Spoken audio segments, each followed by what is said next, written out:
Guardiã da notícia. A Guardiã da notícia. Da notícia. A Guardiã da notícia. Notícia. A Guardiã da notícia. Da notícia. Da notícia. A Guardiã da notícia. A Guardiã da notícia. A informação na palma da sua mão. Você já treinou em uma academia onde todo o seu time é formado por guerreiros? Loyalty Team Martial Arts, Jiu-Jitsu, Equipe in Fight, Mestre Lourenço Filho, Muay Thai. E para aqueles que desejam perder as gordurinhas, definir o shape, treinamento funcional. Avenida Rio Branco 522, Mauá. Loyalty Team Martial Arts, a sua mente e o seu corpo conectados na mesma vibração.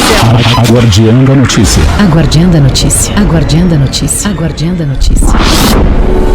Rei do Mármore. Excelência em qualidade para pias, mesas, bancadas e até escadas. O melhor em pedras para o design da sua arquitetura. Cartela de cores arrojada e moderna, de acordo com lançamentos de mercado. Conheça já os nossos produtos e solicite um consultor para o seu orçamento. 011 95437 9514. Rei do Mármore. Elegância com a essência das pedras. Um canal de notícias atualizado a todo momento. Na palma da sua mão. Acesse A Guardiã da notícia. A Guardiã da notícia. E Veloz. Ultra velocidade em até 300 megas para o seu celular, tablet, diversos dispositivos. E Veloz. Nunca foi tão fácil acessar a internet banda larga. Essa é a super velocidade fibra ótica da Iveloz. E nossos combos possuem ainda acesso às redes sociais e ligação ilimitada. E Veloz. Corra com a nossa velocidade e assine já. 011 4610 0000. E Veloz.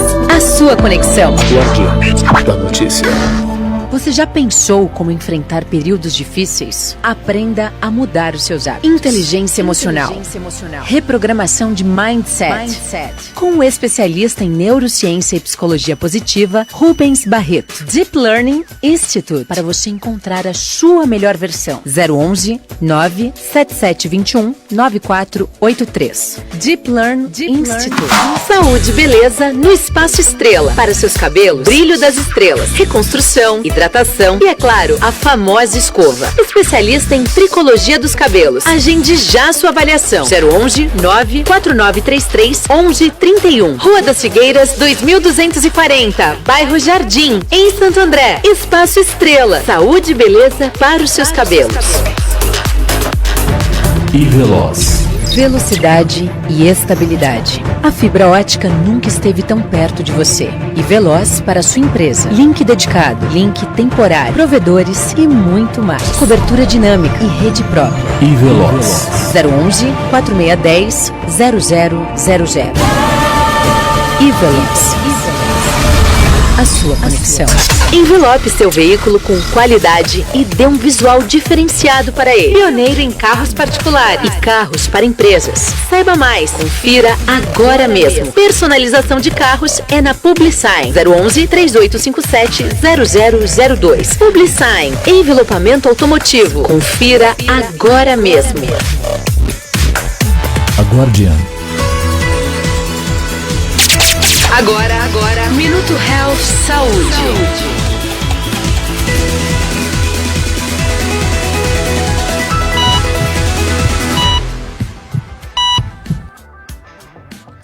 Muito bom dia, 10 horas e 49 minutos, horário de Brasília. Você está ao vivo na Rádio Guardiã da Notícia, música e informação na palma da sua mão. Hoje é sexta-feira, mais um Guardiã Health, e é claro, como todas as nossas sextas-feiras, ele está aqui conosco, o Dr. Antônio Carlos Nascimento, especialista em emagrecimento. Bom dia. Bom dia, Gabi. Legal estar aqui de novo. Ah, que bom, doutor. Olha só, hoje o nosso tema é bem interessante, né? Tipo 1 e tipo 2 de obesidade e diabetes? Não, na verdade eu quero relacionar, na verdade é para se relacionar a obesidade ao diabetes tipo 2. E tem muita ideia do que é o diabetes tipo 1, o diabetes tipo 2, quais são os tipos de diabetes, e eu acho que é legal as pessoas entenderem. Existe uma dificuldade muito grande no público leigo na interpretação do ser diabético, né? E são diferenças muito grandes. Basicamente, nós temos 2 tipos de diabetes. Embora eu vá fazer a relação da obesidade com o diabetes tipo 2, eu vou falar dos tipos básicos de diabetes. Em outra oportunidade, nós detalhamos cada um deles dentro do que é necessário ou importante que as pessoas que, né, não são da área médica tenham que entender.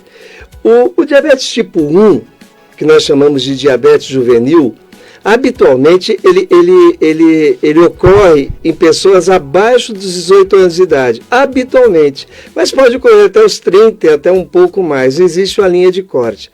Por quê? Porque o diabetes tipo 1, na verdade, é um diabetes onde a população de células pancreáticas responsáveis pela produção de insulina desaparece. E existe um mecanismo, um envolvimento fisiológico, imunológico para isso, em que existe essas células elas são agredidas e são exterminadas com participação do nosso sistema imunológico. Então, dá para falar bastante disso em outra oportunidade.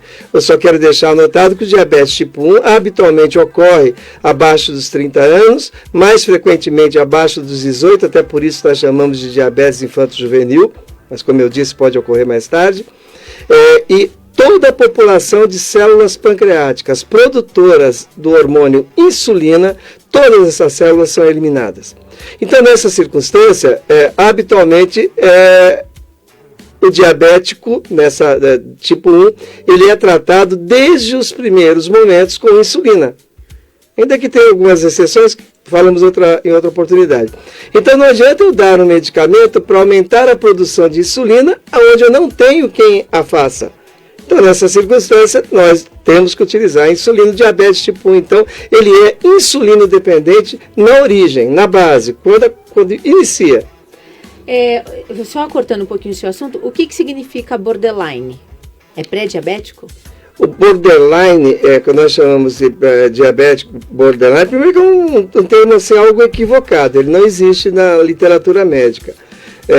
O pré-diabetes também, como pré-diabetes, é um termo que agora está ganhando uma tradução mais próxima da realidade. O pré-diabetes é uma intolerância à glicose, é uma dificuldade no metabolismo da glicose, que daqui a pouco, esse sim vai fazer parte dos detalhes da relação obesidade e diabetes tipo 2. Então, diabetes tipo 1, quero que fique assim bem entendido que é um diabetes onde toda a população de célula pancreática que faz a insulina, ela é exterminada, eliminada, tem a participação, inclusive, do nosso próprio sistema imunológico. A fisiopatologia dessa doença, diabetes tipo 1, é bastante complexa. Na maioria das vezes, esses pacientes são magros, até por conta de toda a dificuldade, de toda a dificuldade de conter a glicose dentro do ambiente orgânico, e você tabular a insulina que você vai aplicar exógena, não é insulina produzida, e na verdade quem vai fazer o papel do pâncreas no diabetes tipo 2 é o médico e o paciente. É o quanto ele ingere, por quanto ele usa de insulina, a distribuição da insulina e os tipos de insulina. Então, o diabetes tipo 1 é um universo à parte do diabetes tipo 2. Aí você me pergunta, mas qual que é o diabetes mais frequente? É o tipo 2. O tipo 1 é o diabetes mais raro. Esse diabetes que desde a infância, ou desde as tenras idades, uma vez que ele seja diabético, já tem que ser usado a insulina, ele é a minoria. Na verdade, nós falamos aí perto de 10% do total. E varia de casuística para casuística de 5 a 20%. A maciça maioria dos diabéticos são tipo 2. É isso que nós vamos estar falando agora, que nós utilizamos o termo, aí, ou melhor, uma frase até um pouco forte, né? Criador e criatura. Por quê? Porque 80% dos diabéticos tipo 2, 80%, quer dizer, 8 a cada 10, eles são obesos. Eles possuem índice de massa corpórea acima de 30. Só para voltar um pouquinho, essa definição de obesidade é uma definição um pouquinho talvez até bastante complexa, porque o índice de massa corpórea é quando você divide o peso pela altura, né? em quilos, pela altura em metros ao quadrado. Então, eu tenho 1,76 m, meu peso é 90, então é 90 sobre 1,76 vezes 1,76. Então, peso em quilos e altura ao quadrado, mas altura em metros. Quando você ultrapassa a linha dos 30, esse número dá acima de 30, você já é obeso.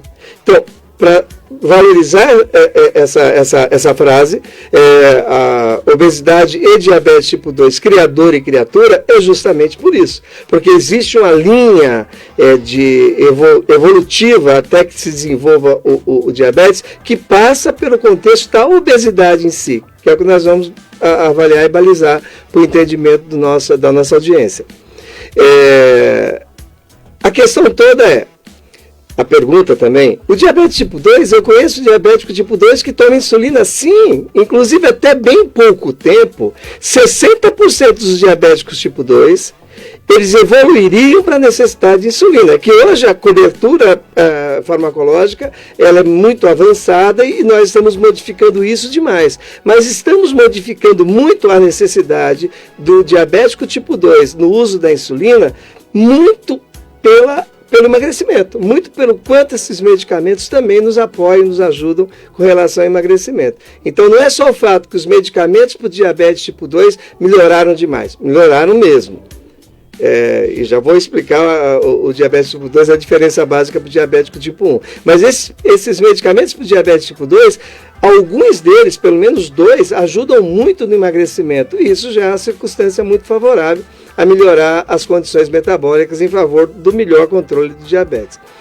Bom, então o que é o diabetes tipo 2? Eu disse que o diabetes tipo 1, no diabetes tipo 1 não existe mais ninguém lá no pâncreas para fazer insulina.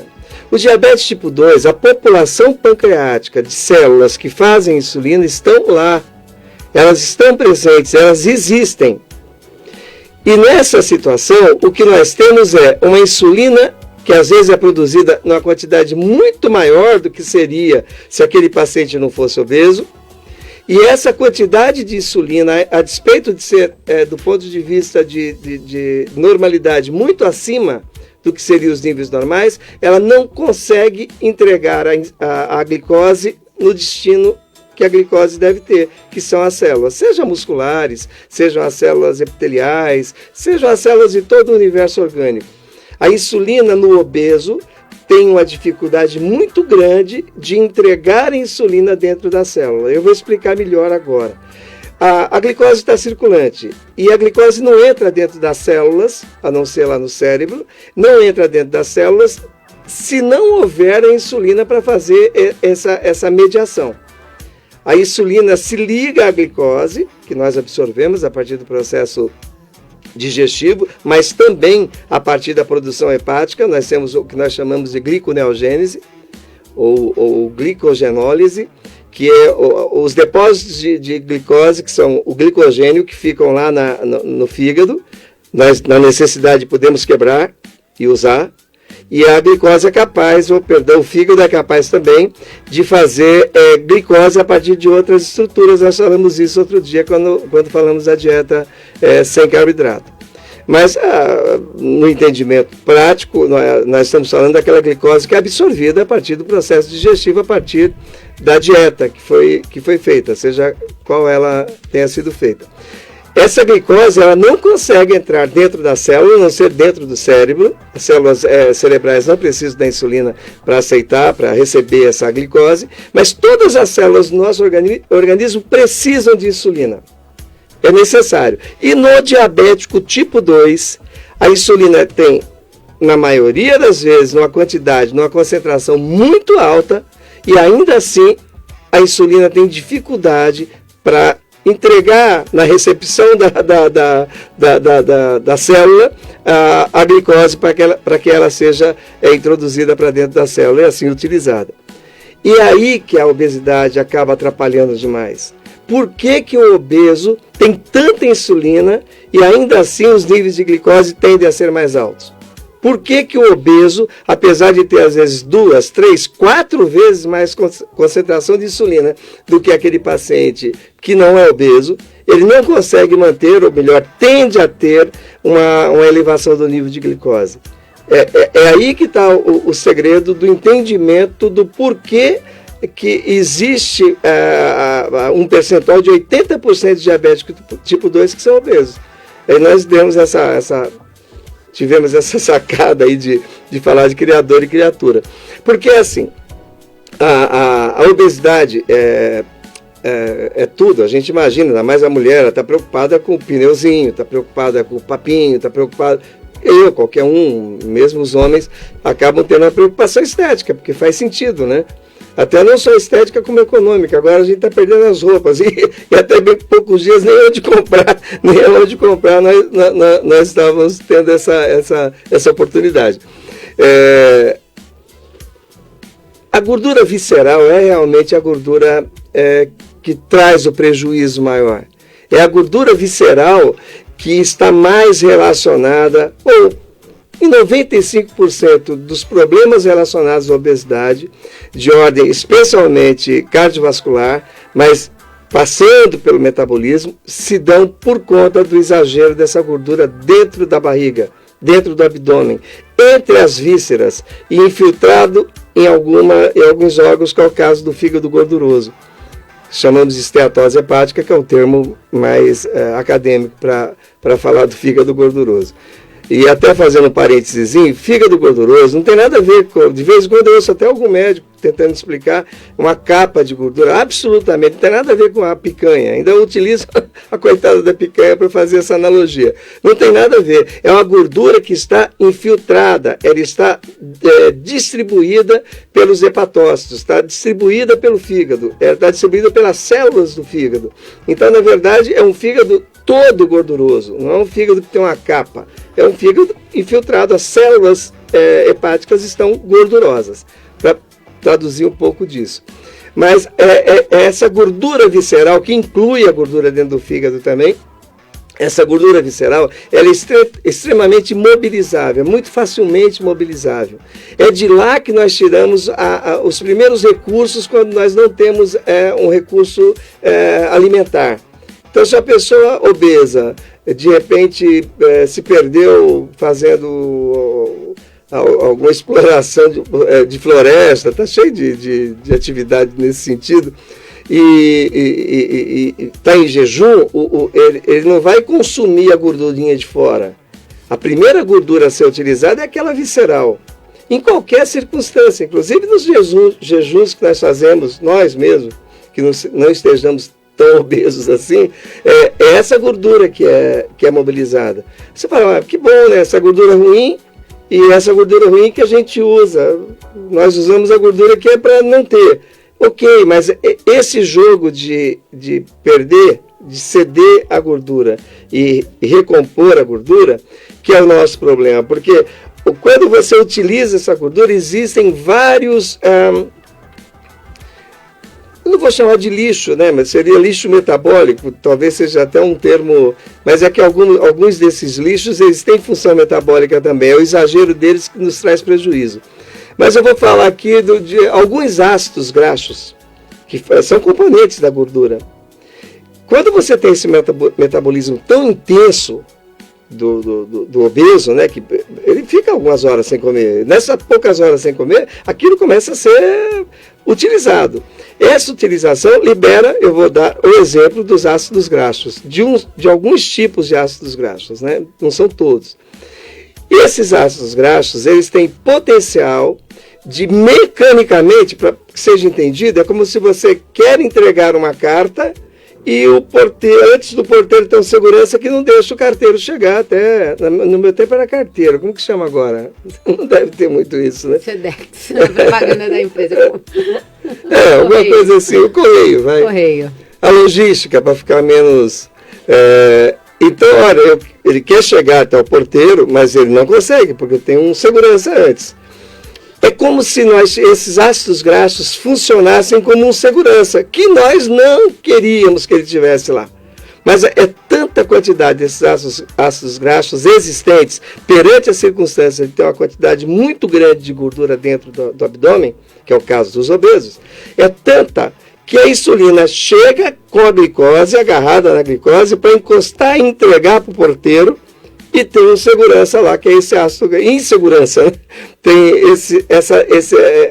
essa turma atrapalhando a ação da insulina. Isso, a insulina tenta de alguma maneira, o pâncreas tenta de alguma maneira aumentar a produção de insulina, para vencer essa batalha perante esses ácidos graxos e outras substâncias. Eu utilizei ácido graxo, se a pessoa der um Google vai entender o que é. Então, esse obeso, nesse mecanismo de volatilidade dessa gordura, que está lá dentro, que é a gordura visceral, esse obeso tem uma concentração muito grande desses ácidos graxos. Resultado dessa oscilação de tanta gordura que tem ali, a utilização daquela gordura. E essas substâncias atrapalham a entrega da glicose pela insulina. O que o pâncreas faz? Aumenta a produção de insulina. Aí ele vence por um período aquilo, ele consegue equilibrar, vence na raça, né? Vence na quantidade. O paciente passa a engordar mais. Por quê? Aí que tem o detalhe, é o ciclo vicioso em favor do ganho cada vez maior de peso. Porque à medida que o pâncreas cria mais, ou melhor, produz mais, fabrica mais insulina, ele faz com que também haja o aumento da gordura visceral. O principal fator anabolizante da gordura visceral é a própria insulina. Então ela está criando, isso é mais ou menos quando a gente começa a pedir empréstimo para pagar outro, né? Você acaba aumentando o seu prejuízo. O que o pâncreas faz? Ele aumenta a insulina para vencer essa dificuldade que foi gerada por aqueles componentes da gordura visceral. Só que ele consegue vencer isso, ao tempo que ele também aumenta a produção da gordura visceral. Então ele entra num ciclo vicioso, que eu brinquei, que eu falei que é mais ou menos quando a gente pede empréstimo para pagar outro, que é justamente isso. Ele consegue, naquele momento, equilibrar. Mas só que aquela gordura visceral que acabou sendo amplificada, aumentada, produzida em maior quantidade, às custas da insulina, acaba gerando mais substâncias que atrapalham a vida da insulina. E o pâncreas começa a fazer cada vez mais insulina ao ponto que ele não aguenta mais. O que gera a gordura visceral? O que gera a gordura visceral, que é o cerne da situação, é a obesidade. É você comer mais do que seria necessário. E bebida dá gordura visceral? A bebida, ela pode até dar, estimulando a questão da ingestão alimentar, você passando do ponto, mas quando você deve estar falando da esteatose hepática. A esteatose hepática, ela é toda cirrose, ela passa pelo estágio de gordura no fígado, esteatose. Gordura no fígado, isso. Que é a esteatose hepática. Toda cirrose passa pelo estágio de esteatose de gordura no fígado. Inclusive a alcoólica. Inclusive a alcoólica. Então, você, na verdade, uma vez que diagnostiquei, aquele paciente está com gordura no fígado, uma das hipóteses é que essa gordura no fígado seja porque ele bebe demais, que aí é um mecanismo de ação direta, tóxica do álcool, em grande quantidade, não é simples como as pessoas imaginam, e que faz com que haja a produção intracelular de gordura. E ele, se não ceder, se não parar, tem um momento, existe um deadline para o alcoólatra, para o etilista crônico. Se ele não conter essa administração, essa ingesta alcoólica, ele pode evoluir para a cirrose, que é o estágio de cicatrização hepática pela agressão pelo álcool, que passa pelo estágio de esteatose hepática. Agora, você vai falar, então o fígado gorduroso do obeso não evolui para a cirrose? Evolui. Ele pode evoluir. E existem estágios para isso. Isso faz parte da observação médica. Agora, tanto se diz que a partir desse ano de 2020, a principal causa de transplante hepático no mundo vai ser por cirroses, não por pós-hepatite e nem pós-alcoólica, vai ser por cirrose metabólica. São os obesos, que aí essa é uma outra aula, porque para não apavorar ninguém, porque assim, eu nunca tive um obeso que estivesse sob meu tratamento, que tivesse evoluído para cirrose hepática. Mas já tive pacientes que não estiveram comigo e passaram com outros colegas depois de muitos anos, que não se deram conta da necessidade do tratamento da obesidade e que evoluíram para cirrose hepática. Mas é outra história. E para também tranquilizar a turma toda, que é a coisa mais comum do mundo, o paciente que seja obeso, dependendo da casuística de que foi feita de ultrassom, perto de 60% dos pacientes obesos têm gordura no fígado. Então, caramba, 60% de obesos vão evoluir para cirrose? Não é verdade. Até para, eu vou usar uma analogia aqui, até para desapavorar aqui, não tem esse tipo de preocupação. Tem que cuidar, faz parte do processo, mas assim, o álcool, a cirrose alcoólica, ela tem que ter passado pelo estágio de esteatose. E até bem pouco tempo era comum você chegar com fígado esteatótico, 15 anos atrás, 10 anos atrás, e o médico olhar e perguntar, já olha para você com cara de alcoólatra, você bebe? Era a pergunta. E quando, na verdade, a principal causa de esteatose hepática e cirrose é hepatite C. Não tem nada a ver com álcool.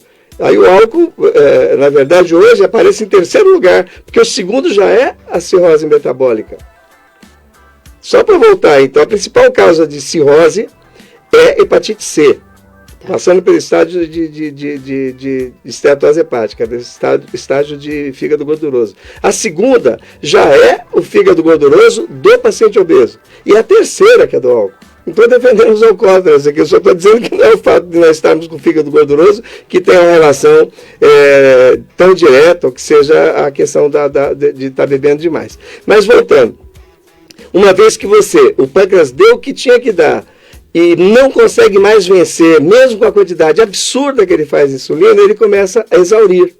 Quando o pâncreas começa a exaurir, já inicia ali o pré-diabetes, que nós temos laboratorialmente vários quesitos para estar avaliando isso, e é uma frequência muito grande, e para desenvolver o diabetes é uma questão de tempo, apenas uma questão de tempo. Então, na verdade, não está errado esse tipo de afirmação, criador e criatura.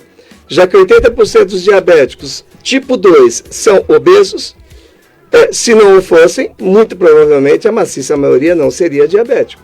Esse é um fato, inegável, inegável. Agora, 20% dos diabéticos, que inclusive aí no caso são magros,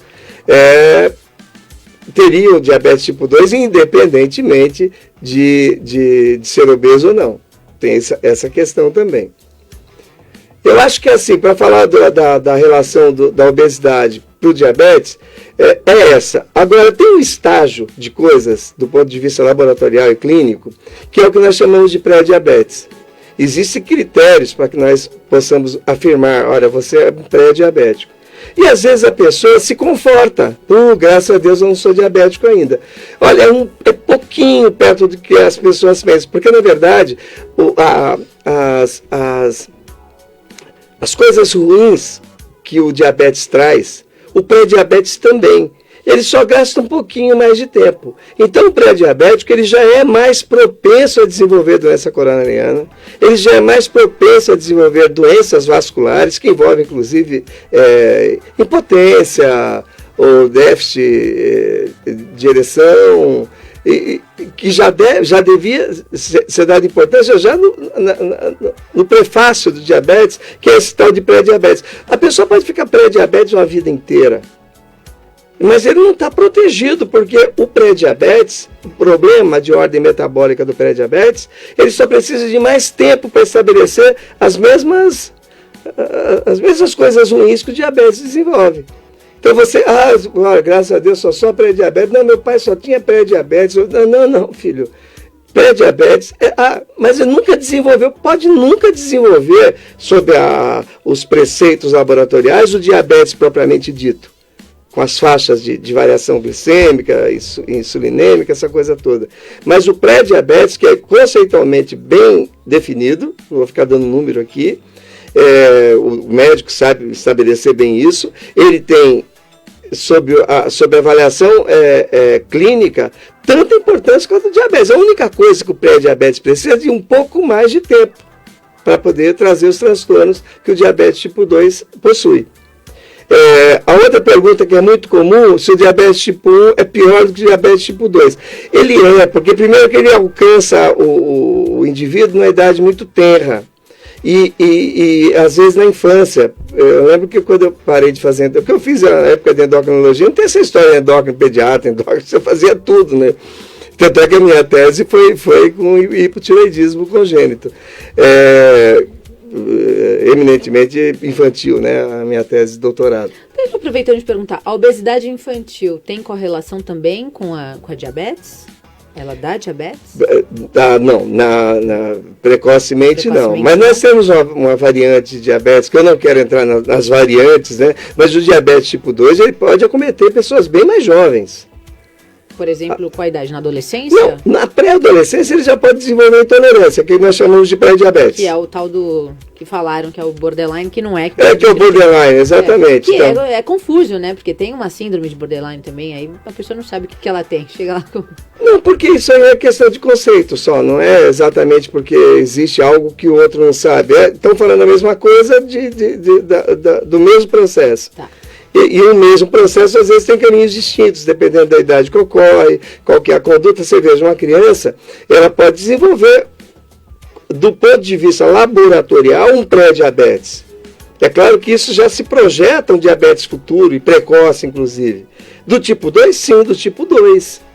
Quando eu disse que o diabetes tipo 1 é eminentemente de pessoas jovens, abaixo dos 30 e mais abaixo dos 18, é uma verdade. Agora, o diabetes tipo 2, que até bem pouco tempo, até pelo menos na década de 80, 90, ele corria 95% acima dos 30 anos de idade, hoje ele já ocorre aos 18, aos 17, não o diabetes, mas o prefácio dele, que é o caminho que é só continuar para poder desenvolver. É só persistir nos erros, né? Você está sintonizado na Rádio Guardiã da Notícia, no Guardian Health de hoje. Eu recebo todas as sextas-feiras o Dr. Antônio Carlos Nascimento, ele que é especialista em emagrecimento. Para você que também está nos acompanhando no Facebook e no YouTube, tem uma pergunta, ela fala assim: Maria de Lourdes, o obeso que desenvolve diabetes, ao emagrecer, ele pode voltar aos níveis normais de glicemia, mesmo consumindo glicose? Pode, ele pode. É que, via de regra, existiu um comprometimento de exaurimento, de exaustão pancreática de tal monta que ele pode reduzir o medicamento, pode retirar o medicamento, mas ele não deve. É uma questão, isso a gente vê com os pós-bariátricos, né, que resolvem praticamente tudo, mas eles não podem se dar o luxo de comer o carboidrato, ou mais exatamente o açúcar livre, né, que é o mais danoso, na quantidade que gostava, o que queria. Então, assim, você fica curado quando emagrece até a página 2. Por quê? Porque você exauriu, você gastou muito aquele pâncreas. O que sobrou dele, a gente só vai ver no segmento clínico. Mas que melhora de maneira importante, não tenha dúvida. Tem uma outra moça falando, meu caso, insulina alta. O que gera a insulina alta? Então, a insulina alta, ela me avisa. Às vezes o paciente não tem mais nada dentro do organismo. Ele está obeso, está acima do peso. Ele não tem nenhuma... A glicemia está 85. A hemoglobina glicada, que é um padrão de referência, talvez não, mais importante do que a própria glicose de jejum, está 5,5. O corte ali a luz amarela é 5,7. 5,5... Em tese, você pode olhar, mas a insulina que era para estar 19, está 36, está 39, está 40. Aí gera um tal de índice de IOMA, é um critério. E esse paciente, ele está prefaciando, até prova em contrário, a evolução errática que eu fiz aqui, aqueles 10 minutos de exposição. Comer doce todo dia dá diabetes? Não, isso é um equívoco também. Isso é fake? É fake news histórica, né? Histórica.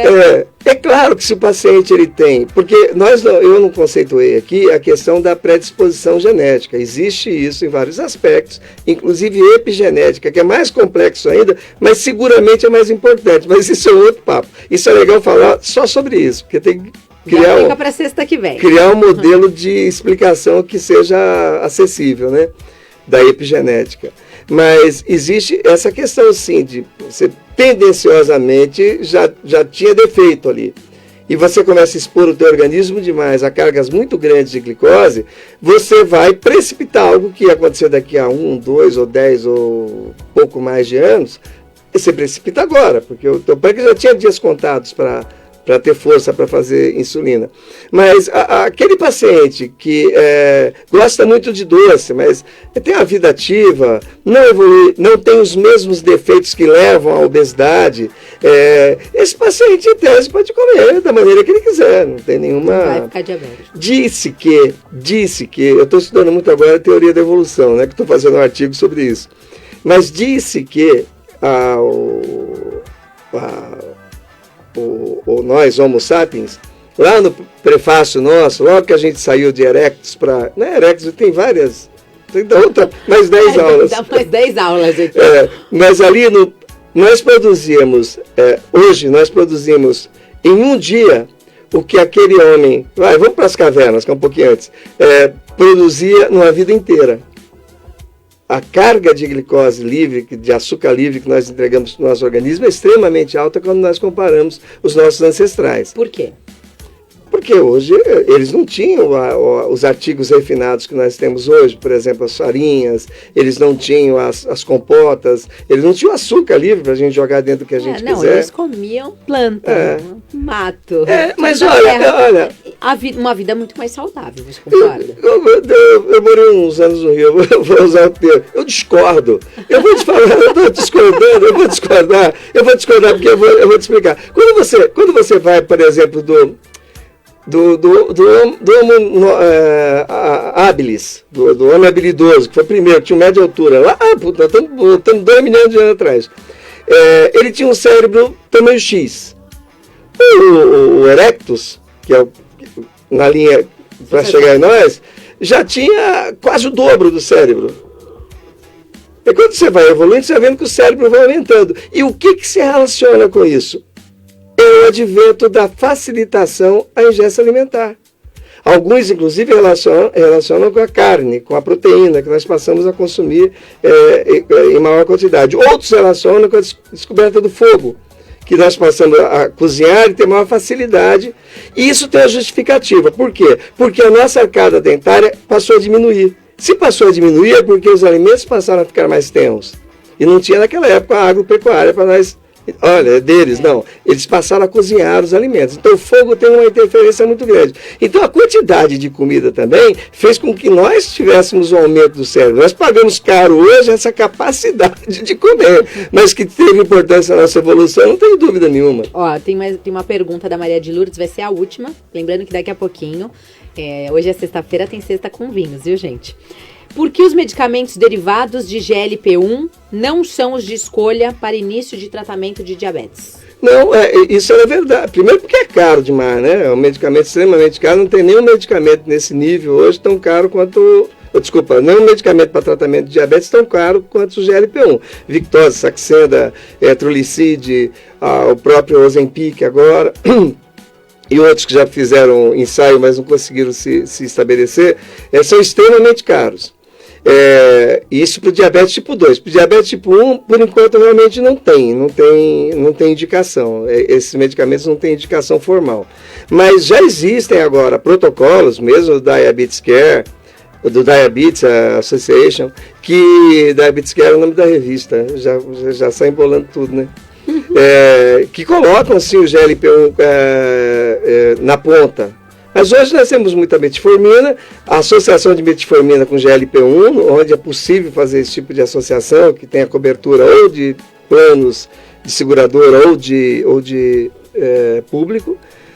Tem alguns lugares do mundo que se portam assim. E esses protocolos, eles são muito mutáveis. A cada ano você tem distribuição diferente. Hoje o que nós usamos menos são as sulfonilureias, a despeito de que uma ainda se mantém muito bem, que é a glicazida, do Diamicron.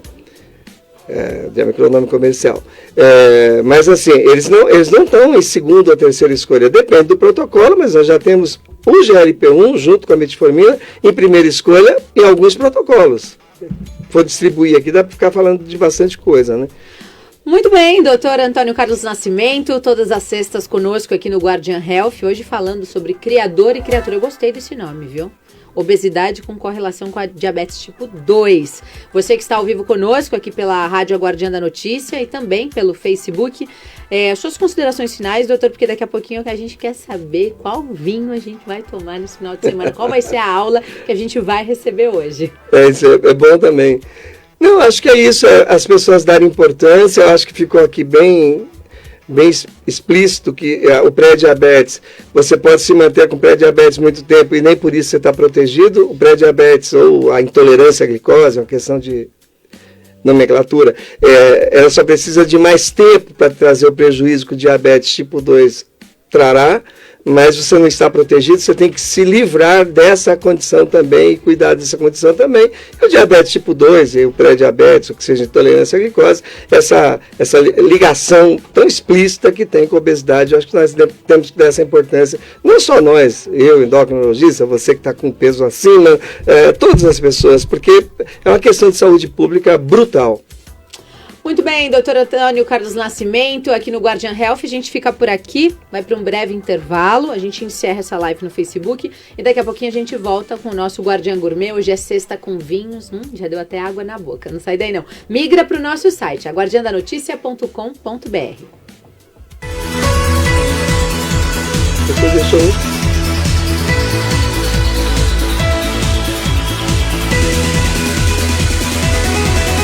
Saúde.